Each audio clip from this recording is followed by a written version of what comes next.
Swastiastu. Assalamualaikum warahmatullahi wabarakatuh. Salam damai sejahtera untuk kita semua. Shalom, nama budaya, dan salam kebajikan. Salam sehat untuk kita semua.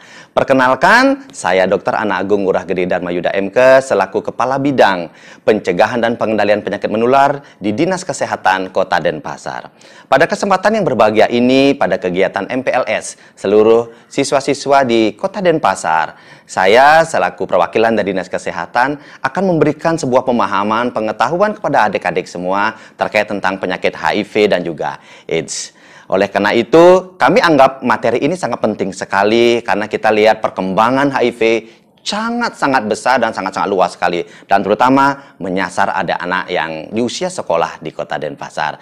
Oleh karena itu, simak materi ini dengan baik supaya adik-adik semua memiliki pemahaman yang cukup bagus tentang HIV dan AIDS.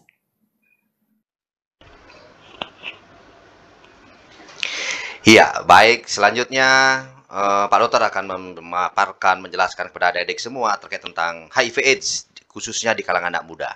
Ya, kenapa di kalangan anak muda? Ya karena memang kasus ini sangat banyak sekali di kalangan anak muda saat ini. Oleh karena itu, wajib kiranya adik-adik semua, para generasi muda, tahu informasi tentang apa itu HIV dan AIDS. Ya, HIV AIDS itu penyakit yang sudah lama ya kita kenal. Tentunya ada perbedaan di sini pengertiannya. Kita coba bahas pelan-pelan tentang HIV. HIV itu adalah kepanjangan dari Human Immunodeficiency Virus. Artinya adalah suatu virus yang menyerang sistem kekebalan tubuh manusia. Human itu manusia, immunodeficiency itulah terjadinya penurunan kekebalan tubuh yang disebabkan adanya virus. Ya, itulah pengertian dari HIV. Nah, terus bedanya dengan AIDS apa? Kalau AIDS sendiri itu berarti kepanjangan dari Acquired Immune Deficiency Syndrome. Itu acquired itu didapat, itu bukan penyakit keturunan, artinya adanya gejala-gejala yang didapat akibat imun sistem kekebalan tubuh yang mengalami penurunan defisiensi, dan itu terdiri dari banyak gejala, namanya sindrom. Jadi AIDS adalah sekumpulan gejala-gejala penyakit yang disebabkan akibat menurunnya sistem kekebalan tubuh oleh virus HIV. Jadi HIV lebih dahulu muncul dalam tubuh manusia, dan dalam jangka waktu tertentu HIV ini akan terus menurunkan daya tahan tubuh manusia yang sudah menjadi inang daripada virus HIV tersebut, dan lama-lama apabila tidak dapat penanganan yang baik akan muncullah gejala-gejala akibat dari penurunan sistem kekebalan tubuh tersebut, dan muncul beberapa gejala-gejala. Yaitu disebut sebagai sindrom yang kita kenal dengan namanya AIDS. Nah, di mana saja tempat virus HIV berkembang biak ya, artinya lebih dominan ada di mana? Pertama, komponen darah. Yang kedua, cairan sperma. Yang ketiga, cairan vagina dan juga termasuk ASI, air susu ibu. Nah, cuma ini komposisinya paling sedikit. Yang paling banyak adalah di darah, cairan sperma, dan termasuk cairan vagina. Nah, bagaimana dia menyebarnya? Pertama, itulah melalui perpindahan cairan atau darah yang mengandung HIV ke dalam tubuh orang yang sehat. Ya, jadi kita harus ada kontak dulu dengan pasien atau penderita HIV. Kontak dengan orang yang sehat. Bagaimana cara kontaknya? Itu berbagai macam cara. Pertama, itu ada transfusi darah. Ya, jadi dulu sering sekali pasien yang mendapat transfusi darah tersebut terlewatkan, akhirnya darah yang ditransfusikan tersebut sudah mengandung virus HIV. Akhirnya pasien yang mendapat transfusi tertular virus HIV dari proses transfusi darah tersebut. Tapi sekarang hal ini sudah sangat ketat, sudah ada screeningnya khusus untuk transfusi darah. Jadi sudah tidak banyak, hampir tidak terjadi kasus transfusi darah. Nah, kemudian dari ibu kepada bayi yang dikandungnya. Nah, ini sangat memungkinkan sekali apabila ibunya tersebut positif dan tidak mendapatkan perawatan yang baik. Akhirnya ibunya ini bisa langsung menularkan kepada bayinya. Ya, apalagi persalinannya itu tidak memenuhi persyaratan yang baik. Jadi kalau ada ibu yang sudah positif, bayinya tersebut harus dilahirkan secara operasi atau seksio. Kemudian juga bisa dari proses menyusui, ya, dari proses menyusui karena ada komponen darah di sana. Tapi hal ini masih sangat kecil, tapi kemungkinan tetap ada. Dan yang paling banyak menyebabkan terjadinya penularan HIV adalah melalui hubungan seksual. Karena saat terjadi hubungan seksual, itu pasti akan terjadi perlukaan atau lecet di daerah liang senggama. Ya, dan inilah yang menyebabkan akhirnya cairan-cairan sperma atau cairan-cairan, lendir yang ada di, daerah, vagina tersebut akan bisa masuk melalui luka yang terbentuk akibat dari hubungan seksual tersebut. Akhirnya terjadi penularan melalui mukosa. Nah, kemudian berikutnya bisa menular lewat juga melalui jarum suntik bergantian. Ini paling sering pada pecandu-pecandu narkoba.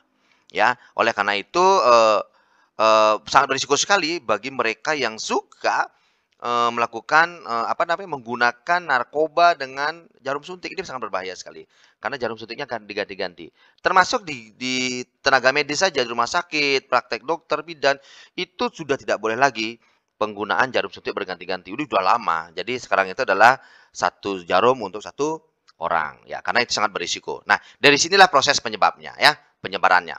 Nah, kemudian bagaimana perjalanan penyakitnya? Dari pertama kali orang terinfeksi virus HIV, adik-adik sampai muncul gejala HIV, apalagi sampai AIDS itu butuh waktu berapa lama sih? Gitu ya. Nah, kalau kita lihat dari gambar bahwa begitu orang mulai terpapar virus HIV, itu sampai muncul gejalanya itu kurang lebih antara 1 sampai 6 bulan.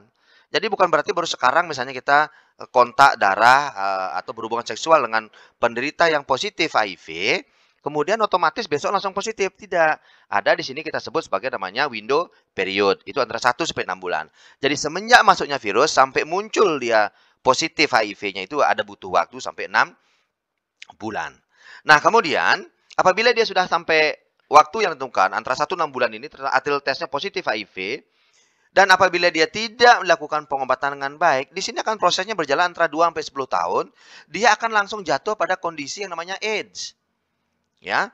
Jadi akan muncul sekumpulan gejala-gejala akibat penurunan daya tahan tubuhnya apabila dia tidak mendapatkan perawatan atau pengobatan antiretrovirus dengan baik.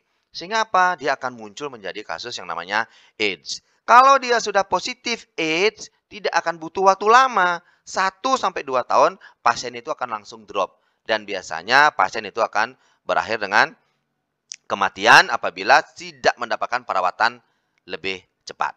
Nah, jadi itulah perjalanannya antara 1 sampai mungkin 5 tahun lah. 1 mulai positif sampai dia akhirnya menjadi AIDS dengan gejala yang sangat buruk dan tanpa pengobatan itu bisa makan waktu antara 1 ada sampai 5 tahun. Ya, jadi inilah fase-fasenya cukup panjang. Jadi ya harus kita pelajari ya, bukan berarti baru kita sekarang kontak dengan orang yang positif, besok langsung positif belum tentu. Tunggu dulu, ada window periods-nya ya, seperti itu. Nggih. Nah, ini fase-fasenya ya. Fase pertama kita sebut sebagai window period. Jadi fase jendela.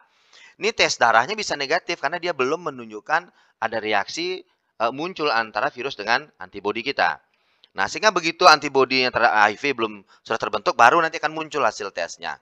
Tetapi begitu hasil tesnya negatif, dia sudah dapat menulari orang lain. Nah, ini yang bahaya. Ini yang bahaya. Hasil titernya dia belum positif, tapi dia sudah ada kuman, ada virusnya, jadi yang bisa menularkan pada orang lain. Jadi harus berhati-hati sekali kita, apabila kita sudah ada perilaku yang mungkin menyimpang, yang bisa mengarahkan kita positif, tapi hasil darah negatif, ini sangat berbahaya sekali, karena sudah dapat menulari orang lain pada fase, namanya fase jendela atau window period di fase pertama ini. Nah, selanjutnya, apabila kita sudah testing hasil tes darah positif, itu kita sebut sebagai fase HIV, itu perjalanannya antara 2 sampai 10 tahun. Ya, dan memang tidak ada gejala di sini muncul. Bersih, pasiennya sehat. Ya, tetapi pasti sudah dapat menulari orang lain. Tes darahnya positif di sini. Ya, fase kedua. Dan selanjutnya, apabila dia tidak diobati, ya, apabila dia tidak diobati sama sekali, ini akan muncul gejala-gejala berikutnya. Ya, fase ketiga, mulai akan keringat berlebihan pada waktu malam hari. Ini seperti orang mengarah ke TBC jadinya. Ada diare terus-menerus karena dia sudah ada infeksi-infeksi bakteri. Ya, kemudian mulai pembengkakan kelenjar getah bening di banyak tempat karena sudah mulai ada infeksi virus ke sana. Kemudian adanya flu tidak sembuh-sembuh. Kenapa? Daya tahan tubuhnya semakin turun, semakin turun. Kemudian nafsu makannya berkurang. Dan sampai berat badan pun sampai terus berkurang.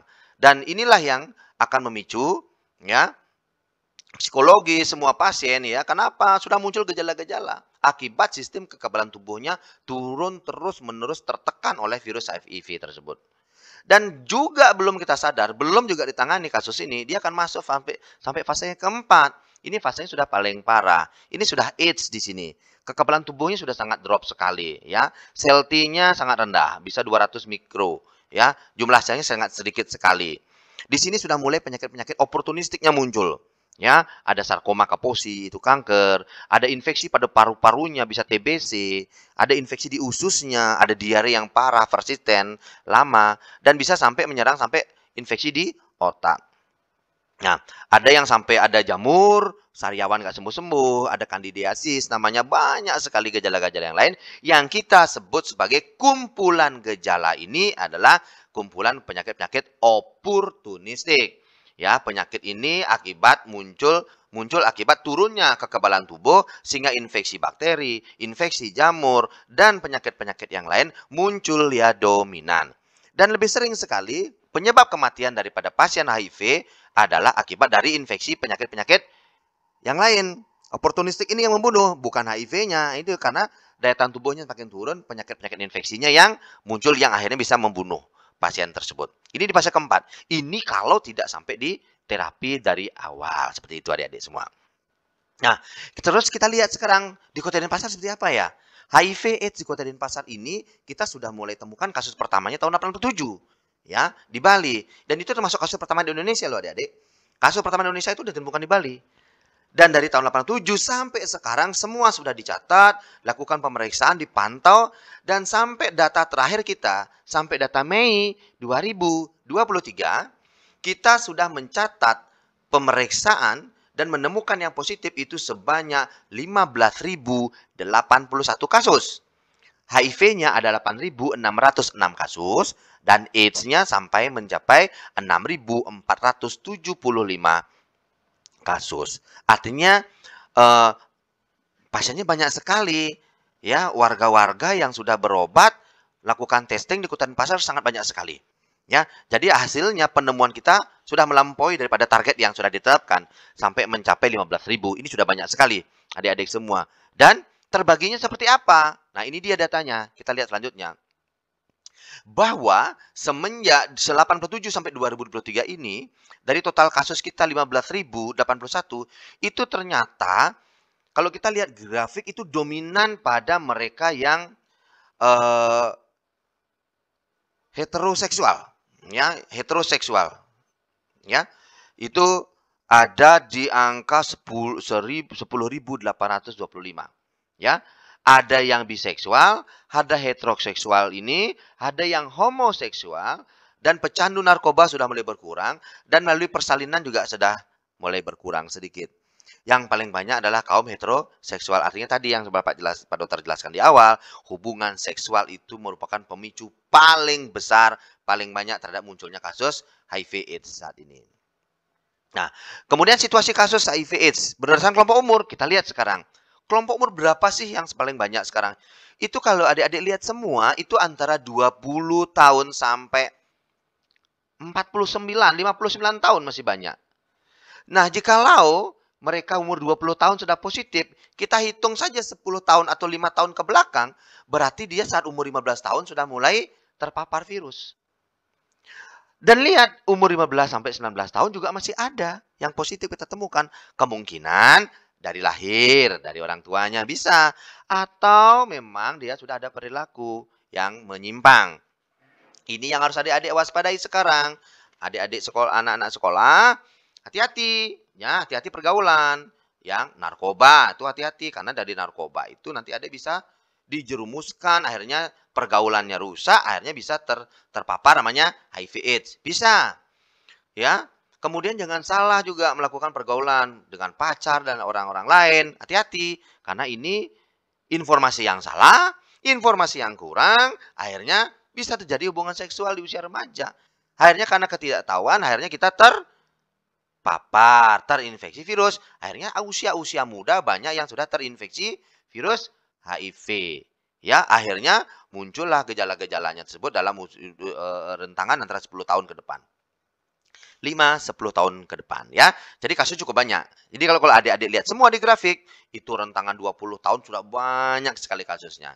Jangan sampai itu terjadi pada adik-adik semua ya. Jadi harus waspada, hati-hati dalam pergaulan ya yang bisa menjerumuskan adik-adik semua ke dalam pergaulan-pergaulan bebas, narkoba, infeksi menular seksual yang akhirnya bisa memicu terhadap terjadinya kasus HIV AIDS. Nah, terus gejala HIV itu seperti apa? Ya, gejala HIV tidak ada. Orang yang positif HIV tidak bergejala, dia tidak menimbulkan gejala apapun. Ya, tapi kalau AIDS bagaimana? Banyak gejalanya. Kalau sudah AIDS berarti ada sekumpulan gejala akibat penurunan daya tahan tubuh pada manusia tersebut. Apa gejalanya? Ada jamur di kulit, di mulut bisa disebut sebagai kandidiasis. Ya, pembengkakan kelenjar getah bening.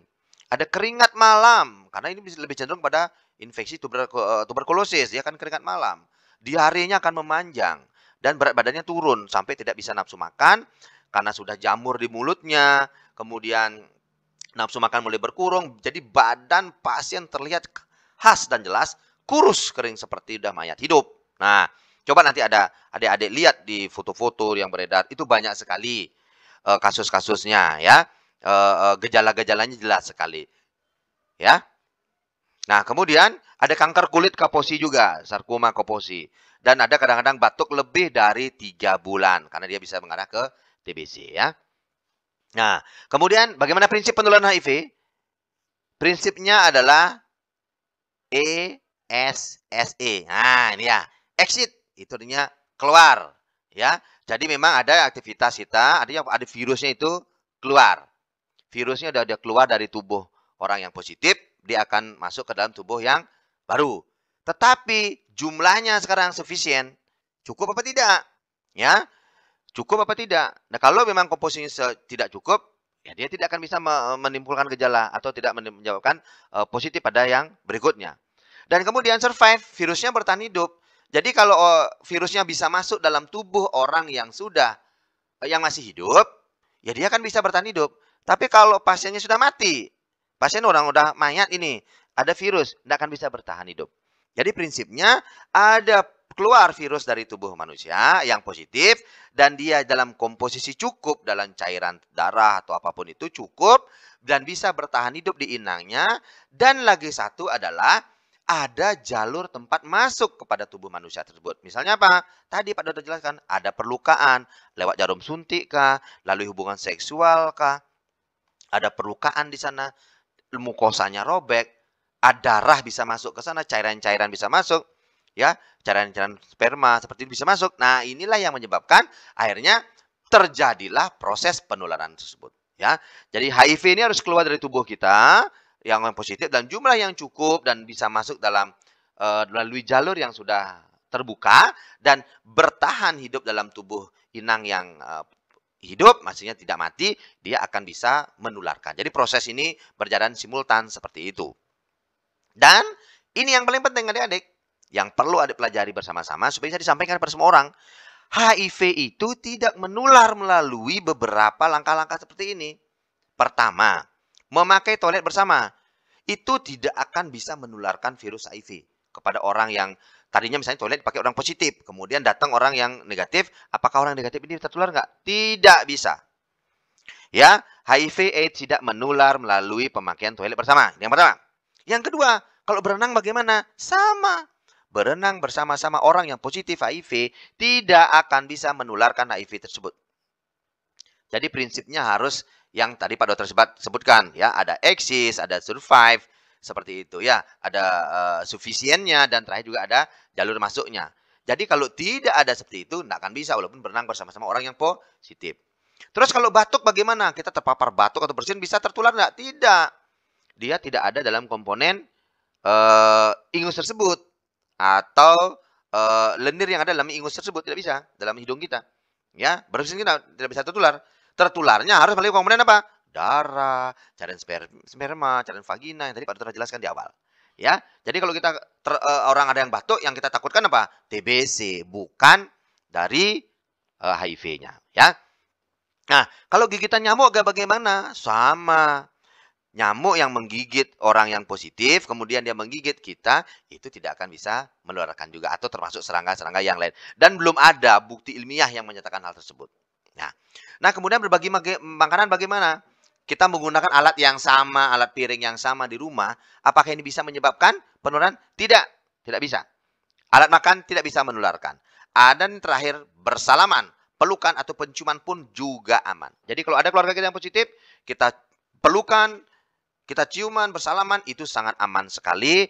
Tidak akan menyebabkan terjadi penularan HIV. Ya, dicatat baik-baik ya adik-adik ya. Nah, kemudian kita kenal dengan namanya VCT. Apa itu VCT? Itu adalah Voluntary Counseling Test. Itulah sebuah cara untuk mengetahui apakah kita terpapar positif HIV atau tidak. Untuk mengetahui status HIV apa tidak. Ya, oke. Nah, bagaimana pemeriksaan HIV/AIDS tersebut? Untuk memastikannya harus melakukan tes infeksi, ya, HIV atau tidak melalui tes VCT, klinik VCT namanya.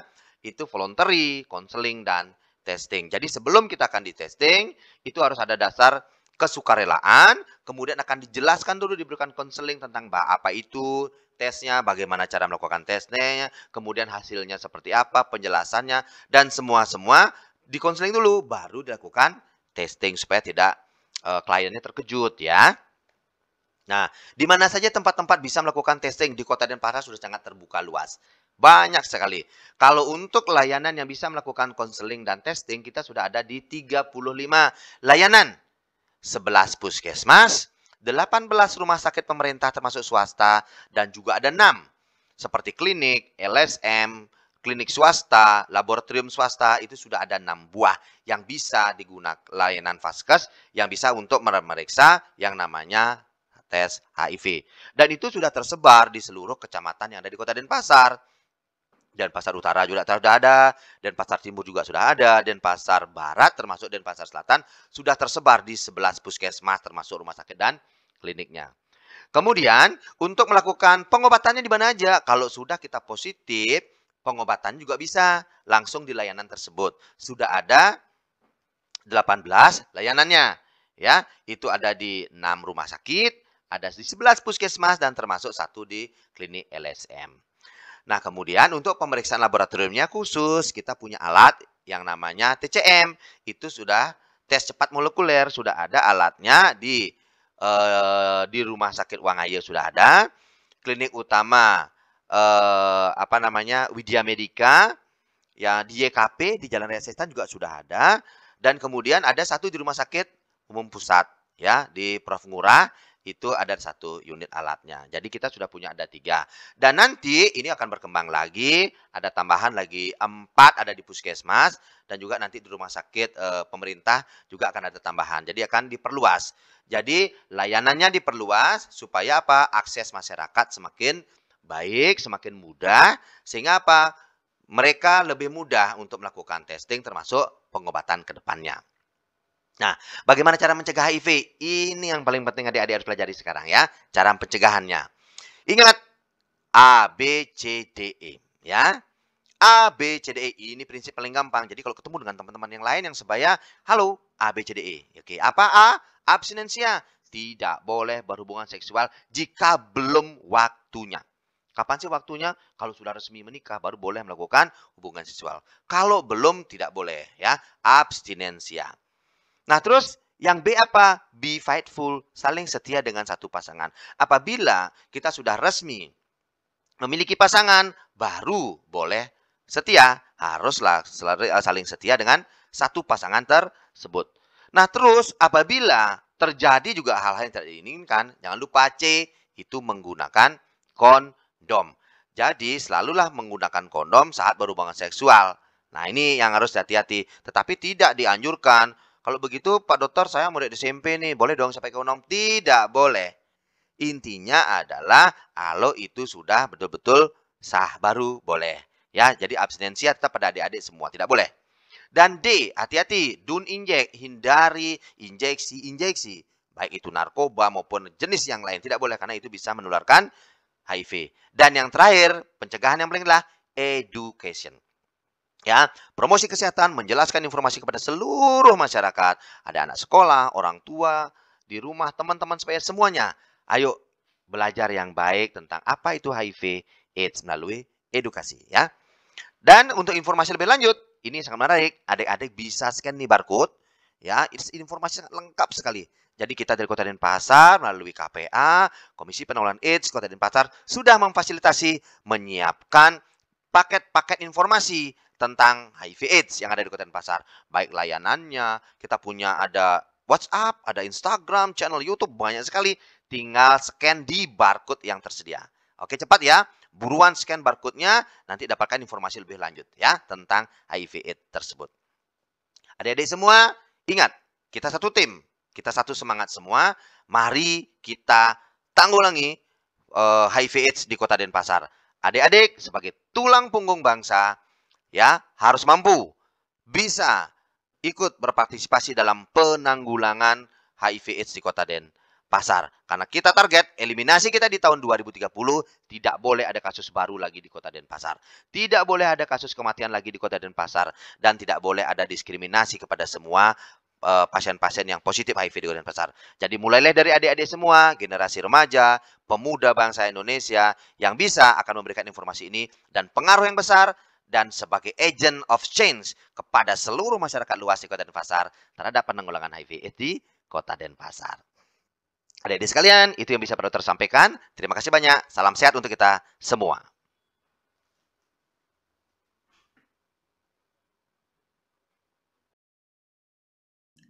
Halo, nama saya Ika. Usia saya saat ini 32 tahun. Kegiatan saya sebagai pendamping sebaya di salah satu LSM, yaitu Spirit Paramacita, dan juga bergabung di salah satu komunitas, yaitu Equals ID. Ditugaskan sebagai pendamping sebaya di sebuah rumah sakit di Denpasar, yaitu RSUD Wangaya. Di sini saya mau menceritakan bahwa saya adalah seorang ODIF, yaitu orang dengan HIV. Saya terdiagnosa positif HIV itu di tahun 2007. Mulai pengobatan di 2007. Saat itu saya hamil 8 bulan, terdiagnosa positif HIV, diketahui dari almarhum suami. Saat ini saya memiliki seorang putri, dan putri saya dengan HIV negatif. Jadi, pesan-pesan saya untuk adik-adik, edukasi dari dini itu sangat penting. Tidak ada istilah tabu-tabu, itu yang saya ajarkan kepada anak saya dan juga kepada adik-adik. Silakan bertanya kepada orang tua karena informasi yang pertama itu berasal dari rumah. Dan ingat, hindari hubungan seks berisiko di usia dini dengan konsep pencegahan yaitu ABCDE, yaitu dengan abstinence, tidak berhubungan seks sama sekali, B-nya yaitu be faithful, setia kepada satu pasangan, C-nya dengan kondom, D-nya dengan don't inject, E-nya yaitu education, karena mencegah lebih baik daripada mengobati. Demikian materi yang Pak Dokter sudah sampaikan tentang HIV dan AIDS. Semoga bermanfaat untuk adik-adik semua. Tolong dikenali penyakitnya, pelajari lebih lanjut, dan hindari hal-hal yang bisa membuat kita tertular oleh penyakit HIV dan AIDS ini. Dan yang paling penting adalah sebarkan informasi ini ke seluruh teman-teman kita, keluarga kita, demi kesehatan kita bersama. Setuju? Demikian yang Pak Dokter bisa sampaikan. Terima kasih banyak sudah menyimak tentang video HIV AIDS ini. Puput untuk para mesanti. Om, Santi, Santi, Santi Om. Wassalamualaikum warahmatullahi wabarakatuh. Terima kasih.